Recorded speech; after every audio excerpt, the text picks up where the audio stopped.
नमस्कार, खबर उत्तराखंड में आपका स्वागत है। मैं हूं राहुल चौहान। खबरों में बढ़ने से पहले नजर आज की सुर्खियों पर। बंगाल जीत पर बोले सीएम धामी, कहा गोमुख से गंगा सागर, कामाख्या से पेरुमल तक जनवास का महासागर। चारधाम यात्रा में युवाओं की बढ़त, बड़ी संख्या में पहुंच रहे हैं युवा। केदारनाथ धाम के लिए युवाओं का बड़ा ट्रेंड। देहरादून में मौसम का बदला मिजाज, सुबह से छाए आसमान में बादल, कई जिलों में बिगड़ा रहेगा मौसम, तेज बारिश तूफान की चेतावनी। देहरादून एयरपोर्ट से एयर इंडिया एक्सप्रेसवे ने शुरू की मुंबई और अहमदाबाद के लिए 2 अतिरिक्त उड़ानें, दोनों उड़ानें 31 मई तक संचालित की जाएंगी। राहुल गांधी का पीए बताकर उत्तराखंड की भावना पांडे से ठगी, टिकट दिलाने का आश्वासन देकर भरोसे में लिया, प्रदेश के बड़े नेताओं की सुनाई आवाज। राजस्थान के टूरिस्टों से भरी कार खाई में गिरी, नैनीताल में युवक की मौत, 2 गंभीर, कैंची धाम में दर्शन करने आए थे। आप देख रहे हैं के न्यूज, खबरों का सारथी। अब सीधा चलते खबरों के विस्तार में। चारधाम यात्रा में यात्रियों की संख्या में अब तेजी बढ़ती जा रही है। बुजुर्गों की अपेक्षा इस बार युवाओं में यात्रा के प्रति क्रेज देखा जा रहा है। युवा बड़ी संख्या में यात्रा पर आ रहे हैं और केदारनाथ धाम सबकी पहली पसंद है, जो युवाओं के बीच ज़्यादा ट्रेंड हो रहा है। हर के अपने अपने कारण हैं, कोई आस्था से, कोई प्रकृति से, कोई केदारनाथ धाम की भव्यता से प्रेरित होकर खिंचा आ रहा है।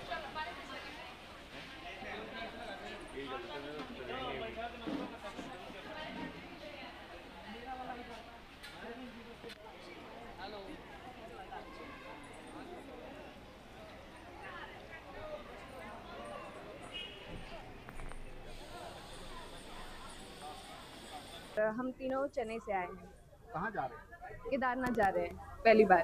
रजिस्ट्रेशन हो गया आपका? हाँ जी, रजिस्ट्रेशन जस्ट अभी हुआ है। अभी हम टैक्सी ढूंढेंगे, उसके बाद निकलेंगे। तो व्यवस्था किस तरह की उत्तराखंड?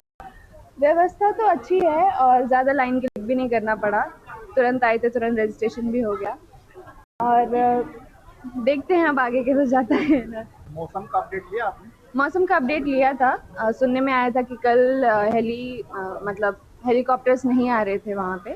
कल बर्फबारी कल से शुरू भी हो गई है। आज पता नहीं, देखते हैं कैसा चल रहा है। अभी तक तो ठीक ही है, यात्रा शुरू है तो जाएंगे भगवान का नाम लेके।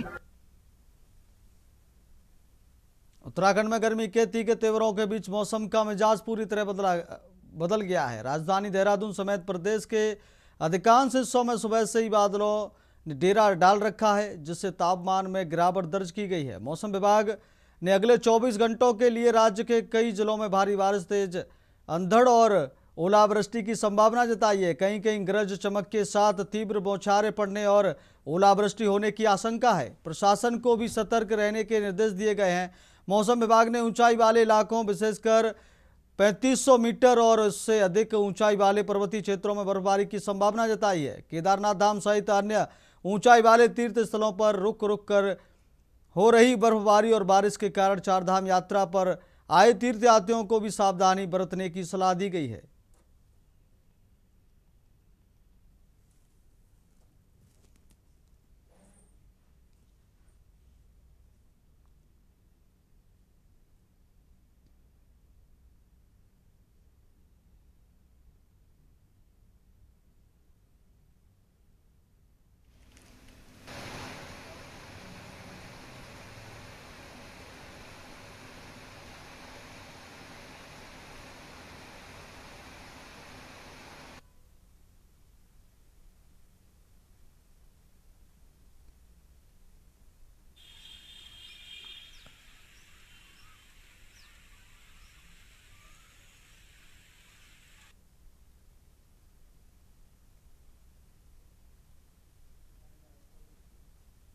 रुक करते अगली खबर का लक्सर से खबर है, जहां लंबे समय से धरने पर बैठी आंगनबाड़ी कार्यकर्ताओं ने अपने क्षेत्रीय विधायक का सम्मान किया।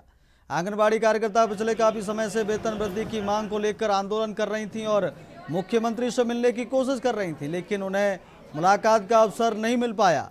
आंगनबाड़ी कार्यकर्ताओं ने बताया कि लगातार प्रयासों के बाद उन्होंने लक्सर विधायक मोहम्मद शहजाद को ज्ञापन सौंपा। विधायक ने उनकी मांगों को लेकर गंभीरता से लेते हुए सरकार के सामने पुरजोर तरीके से उठाया। कार्यकर्ताओं का कहना है कि विधायक की सिफारिश के बाद मुख्यमंत्री की ओर से आदेश जारी कर दिए गए हैं। हालांकि अभी तक लिखित आदेश प्राप्त नहीं हुआ है। विधायक के समर्थन से उत्साहित आंगनबाड़ी कार्यकर्ताओं ने उनका आभार व्यक्त करते हुए सम्मान किया। इस मौके पर विधायक मोहम्मद शहजाद ने कहा कि आंगनबाड़ी कार्यकर्ता समाज का अभिन्न हिस्सा हैं और महिला होने के नाते उनका सम्मान किया जाना बेहद जरूरी है। उन्होंने कहा कि सरकार उनसे जितना काम ले रही है उसके मुकाबले उनका वेतन काफ़ी कम है। उन्होंने आश्वासन दिया कि वह आगे भी उनकी आवाज़ मजबूती से उठाते रहेंगे।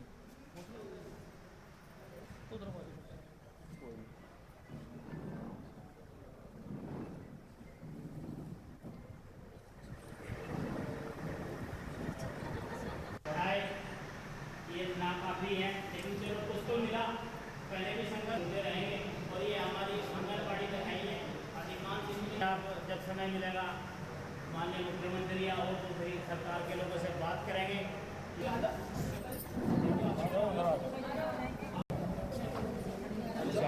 कार्यकर्ती सेविका दैनिक कर्मचारी संघ उत्तराखंड की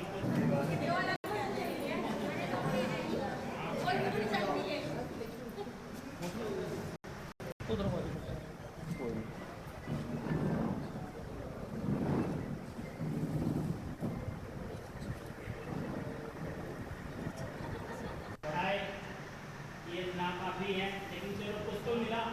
पहले भी संघर्ष होते रहेंगे और ये हमारी आंगनबाड़ी तो है ही है। अधिकांश इसमें आप जब समय मिलेगा माननीय मुख्यमंत्री या और तो भाई सरकार के लोगों से बात करेंगे। आंगनबाड़ी है वो समाज का एक अभिन्न अंग है और बहुत ही ज़्यादा कार्य इन सरकार शासन का, प्रशासन का, सर्वे का बहुत से इनसे कार्य ले रही हैं और जितना इन पर कार्य है उतना इनका मानदेय नहीं है। भाई जो सरकार 140 रुपये बढ़ाने की बात कर रही है, मैं समझता हूँ वो अपर्याप्त है। उसके लिए आगे भी संघर्ष किया जाए, लेकिन ये ना होने से बेहतर है कुछ तो मिलेगा, कुछ बढ़ेगा, आगे फिर संघर्ष करेंगे।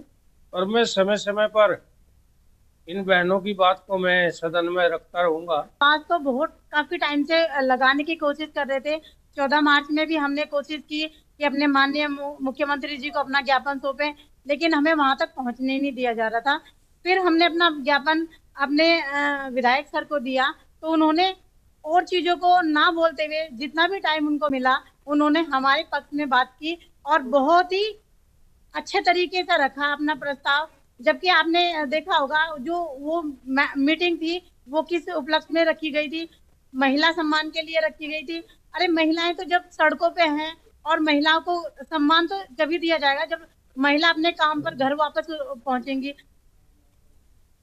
रुक करते अगली खबर का। खटीमा के इस्लाम नगर स्थित तहसील खटीमा में स्लेटर हाउस बूचड़खाना के टेंडर कर विवाद गहरा गया है। शिवसेना और भवानी सेना के कार्यकर्ताओं ने टेंडर प्रक्रिया में बड़ी धांधली का आरोप लगाते हुए इसे तत्काल निरस्त करने की मांग की है। स्थानीय नेताओं का कहना है कि अगर प्रशासन ने इस पर ठोस कदम नहीं उठाए तो क्षेत्र की शांति व्यवस्था भंग हो सकती है। शिवसेना नेता विक्रम बिष्ट और भवानी सेना के कार्यकर्ताओं का आरोप है कि वर्तमान टेंडर प्रक्रिया में नियमों को ताक पर रखा गया है।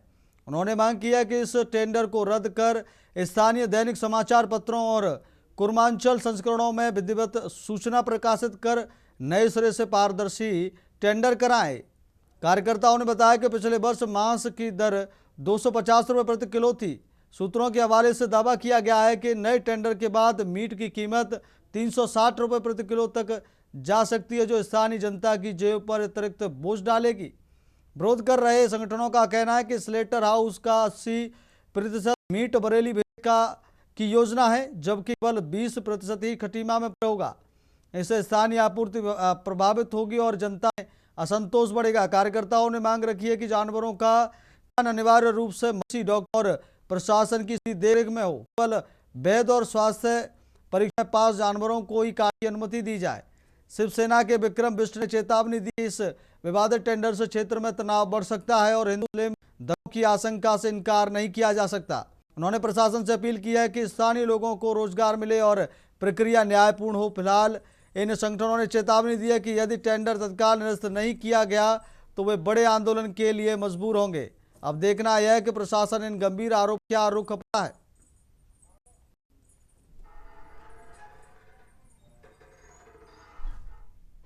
शिवसेना जो ये सदस्य हैं ये लोग आए थे अभी और इन्होंने एक ज्ञापन दिया है कि स्लास्टर हाउस का जो टेंडर किया है नगर पालिका ने उसको निरस्त करने के संबंध में एसडीएम साहब लिए, तो ये एसडीएम साहब के सामने प्रस्तुत कर दिया जाएगा। मामला बाहर से हुआ है, हम एसडीएम साहब को किया है, हमने एक बार 2 बार कर दिया है, उसमें हमारा कोई कार्रवाई नहीं हुई। आज हमने माने साहब को दिया, हम ज्ञापन दिया है, इसमें हमने सेंटर हाउस को बंद किया। हमने जो सेंटर हाउस को जो हमें टेंडर यहाँ पे लोग जो भी स्थायी लोग हैं उनको फायदा होना चाहिए। रुक करते अगली खबर का खबर गदरपुर से, जहां दिनेशपुर क्षेत्र में पश्चिम बंगाल में भाजपा की भारी जीत की खबर के बाद उत्साह और जश्न का माहौल देखने को मिला। जैसे ही चुनाव परिणामों में भाजपा को बहुमत मिलने की जानकारी से आई, कार्यकर्ता सड़कों पर उतर आए और खुशी का इजहार किया। दिनेशपुर नगर पंचायत क्षेत्र में भाजपा और पूर्व नगर अध्यक्ष कमल विर्क के नेतृत्व में बसने का यह नगर पंचायत कार्यालय से शुरू चौराहे पहुंचे दौरान कार्यकर्ताओं ने ढोल नगाड़ों की थाप पर नाचते हुए और पटाखे फोड़कर खुशी मनाई। साथ ही लोगों के बीच क्षेत्र में माहौल बना नेताओं का वर्षों बाद पश्चिम बंगाल में राजनीतिक बदलाव देखने को मिला है और जनता ने भाजपा का भरोसा जताते हुए उसे पूर्ण बहुमत दिया है। उन्हें इसे नई राजनीतिक दिशा का संकेत बताया। गदरपुर और दिनेशपुर में बड़ी संख्या में बंगाली समुदाय की मौजूदगी के कारण इस जीत को लेकर विशेष उत्साह देखा गया है।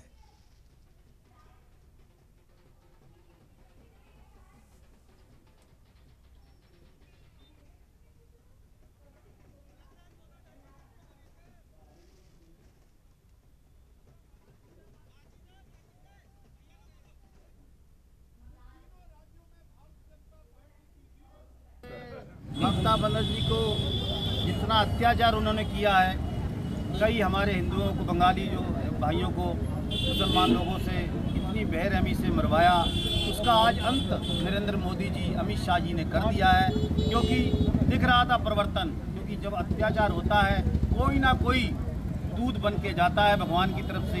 इस अत्याचार को ख़त्म करने के लिए आज अमित शाह, नरेंद्र मोदी जी गए हैं और आज वहाँ एक इतना बड़ा बहुमत से जीते हैं जो पूरी दुनिया देख रही है और उसका असर 2027 की सब सीटों पर पड़ेगा।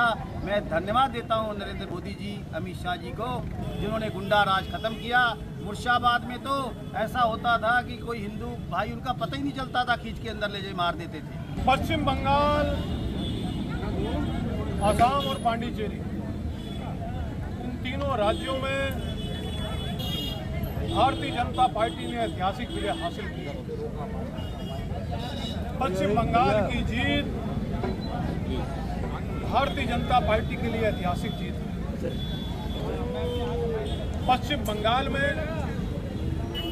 ममता बनर्जी की टीएमसी सरकार ने किस प्रकार वहां भारतीय जनता पार्टी के कार्यकर्ताओं का दमन करने का काम किया, किस प्रकार सनातन संस्कृति को मानने वाले लोगों का दमन करने का काम किया, उनको उत्पीड़न करने का काम किया। रुक करते अगली खबर का खबर नैनीताल से, जहां स्टॉप हाउस में बीएससी की पढ़ाई कर रही छात्रा ने अज्ञात कारणों के चलते घर के अंदर फांसी का फंदा लगाकर आत्महत्या कर ली। परिजनों की सूचना पर पहुंची पुलिस मौके पर। जानकारी के मुताबिक छात्रा डीएसबी कैंपस में बीएससी की पढ़ाई कर रही थी। छात्रा रात को खाना खाने के बाद कमरे में सोने चली गई। देर रात लगभग 2 बजे कमरे के अंदर उसने दुपट्टे से फांसी लगा ली। फिलहाल आत्महत्या के कारण सामने नहीं आए हैं। घटना के बाद पुलिस अधिकारी और फोरेंसिक टीमें भी मौके पर पहुंचकर घटनाक्रम का पता लगाने के लिए जांच में जुटी हैं।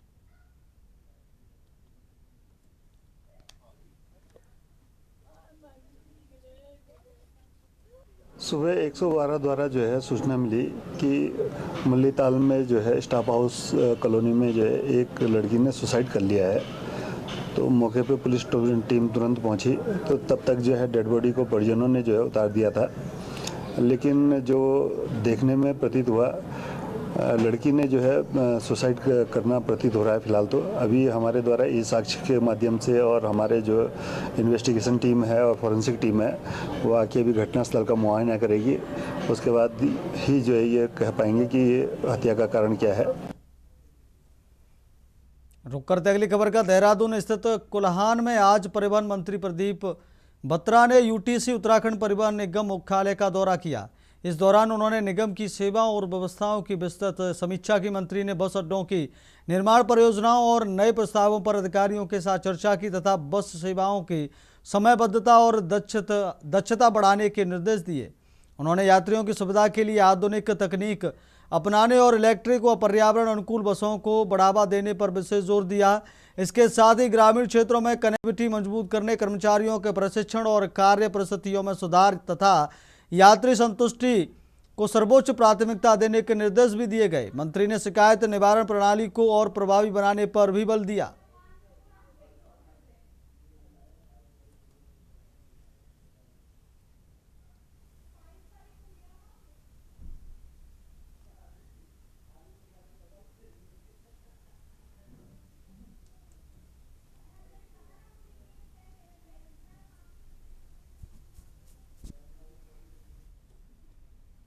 रुक करते अगली खबर का। देहरादून में चल रही चारधाम यात्रा इस वर्ष बड़ी संख्या में श्रद्धालुओं को आकर्षित कर रही है।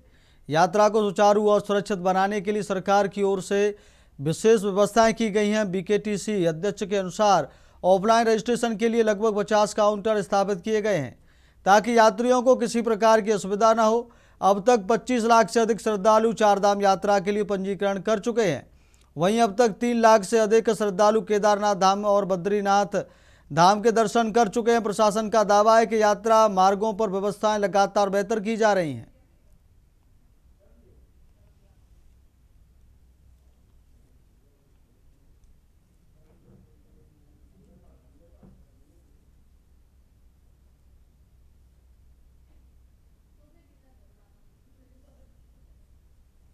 बाबा केदार के कपाट और 23 तारीख को भगवान बद्रीनाथ जी के कपाट पूरे विधान के साथ में पूरे देश सभी तीर्थयात्रियों के लिए खोल दिए गए थे। लगातार 6 मार्च से ऑनलाइन रजिस्ट्रेशन प्रारंभ हुआ था और कपाट खुलने के बाद 19 तारीख से जब माँ गंगा और यमुनोत्री के कपाट के बाद से हमारे ऑफलाइन जो रजिस्ट्रेशन केंद्र थे 50 हमने ऑनलाइन रजिस्ट्रेशन केंद्र वहाँ पर खोले हैं ऑफलाइन। तो लगभग 25 लाख से ज़्यादा लोगों ने ऑनलाइन रजिस्ट्रेशन किया। इन 9 दिनों में भगवान केदार और बाबा केदार और भगवान बद्रीनाथ जी के कपाट खुलने के बाद लगभग 3.5 लाख तीर्थयात्रियों ने वहां पर दर्शन किए हैं। रुक करते अगली बड़ी खबर का। देहरादून में 5 राज्यों के विधानसभा चुनाव परिणामों के बाद भारतीय जनता पार्टी ने इसे संगठन और नेतृत्व की बड़ी जीत बताया है। पार्टी के प्रदेश प्रवक्ता कुंवर जपेंद्र सिंह ने कहा कि यह परिणाम भाजपा के सुनहरे भविष्य का संकेत है। उन्होंने कहा कि युवा राष्ट्रीय अध्यक्ष नितिन नवीन के पदभार संभालने के बाद इन राज्यों में पार्टी को बड़ी सफलता मिली है। उनके अनुसार आने वाले समय में उनके नेतृत्व में भाजपा पूरे देश में और अधिक मजबूत होकर उभरेगी। प्रदेश प्रवक्ता ने दावा किया कि अब देश का शायद ही कोई कोना होगा जो भगवा की जीत से अछूता रहेगा।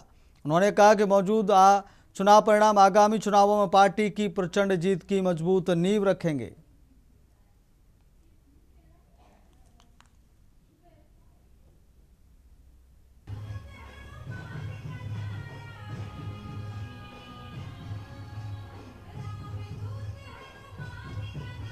निश्चित तौर पर राष्ट्रीय अध्यक्ष युवा राष्ट्रीय अध्यक्ष नितिन नवीन जी के राष्ट्रीय अध्यक्ष के पदभार ग्रहण करने के बाद इन राज्यों में जो एक बड़ी और अभूतपूर्व जीत भारतीय जनता पार्टी ने देखी है, तो निश्चित तौर पर आने वाले समय में देखेंगे कि उनके भाग्य का सितारा इसी तरह से भारतीय जनता पार्टी को संपूर्ण राष्ट्र में आगे ले जाने का काम करेगा और शायद ही देश का कोई ऐसा कोना होगा जो भगवा की जीत से अछूता होगा।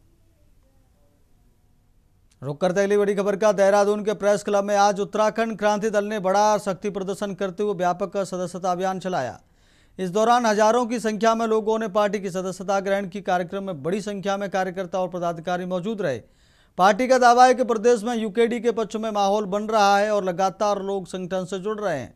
यूकेडी नेता सुरेंद्र कुकरेती ने बताया कि एक दिन पहले ही 700 से अधिक प्रचार वाहन प्रदेश भर में रवाना किए गए थे, जिससे संगठन को मजबूत किया जा रहा है। पार्टी का कहना है कि उत्तराखंड में एक नई राजनीतिक लहर बन रही है और लोग स्वेच्छा से पार्टी से जुड़ रहे हैं, जो पार्टी और राज्य दोनों के लिए सकारात्मक संकेत हैं।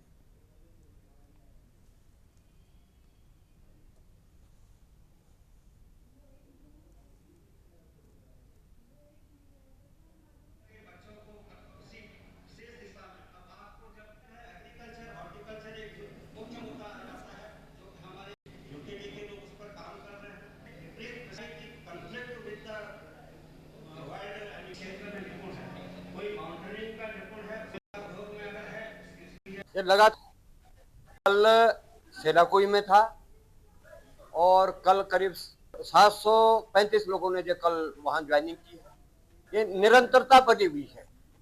इस समय संपूर्ण उत्तराखंड के अंदर एक लहर चल रही है इस समय जो है, और उत्तराखंड क्रांति दल में सभी लोग स्वेच्छा से जो है आज का दिन विशेष है। ये सदस्यता अभियान के साथ साथ इस दल के लिए, इस राज्य के लिए ये वो क्षण है जिसमें कि तमाम उन लोगों ने जो है उत्तराखंड क्रांति दल की सदस्यता ली है, जो नीति निर्धारण एक स्तंभ भी कहा जाता है। रुक करते अगली खबर का खबर नैनीताल से, जहां उत्तराखंड हाईकोर्ट ने हत्या के मामले में आजीवन कारावास की सजा काट रहे नीरज कुमार को राहत प्रदान की है। यह मामला जिला सत्र न्यायालय पिथौरागढ़ द्वारा सुनाई गई सजा से संबंधित था। हाईकोर्ट की खंडपीठ, जिसमें न्यायमूर्ति रविंद्र मेथाड़ी और न्यायमूर्ति सिद्धार्थ शाह शामिल थे, मामले की सुनवाई के बाद यह पाया कि अभियुक्त के खिलाफ दोष सिद्ध करने के लिए रिकॉर्ड में पर्याप्त साक्ष्य उपलब्ध नहीं है। इसी आधार पर अदालत ने नीरज कुमार की आजीवन कारावास की सजा को निरस्त कर दिया। कोर्ट ने अपने आदेश में कहा कि यदि अभियुक्त के खिलाफ कोई अन्य मामला लंबित नहीं है तो उसे 3 सप्ताह के भीतर जेल से रिहा किया जाए। गौरतलब है कि पिथौरागढ़ के ग्राम मच्छी खेत निवासी नीरज कुमार को जिला सत्र न्यायाधीश ने 9 अगस्त 2023 को हत्या के मामले में आजीवन कारावास और 50,000 रुपये के अर्थदंड की सजा सुनाई थी। यह मामला 19 सितंबर 2020 का है, जब पुष्कर नामक व्यक्ति की गोली लगने से मौत हो गई थी। शिकायत के अनुसार घटना के समय गोली चलने की आवाज़ सुनाई दी थी और बाद में पुष्कर घायल अवस्था में मिला था। पुलिस ने नीरज कुमार पर रंजिश के चलते हत्या का आरोप लगाया था। सुनवाई के दौरान अभियुक्त ने खुद को निर्दोष बताते हुए कहा कि उसे झूठा फंसाया गया है और उसके खिलाफ कोई ठोस साक्ष्य नहीं है।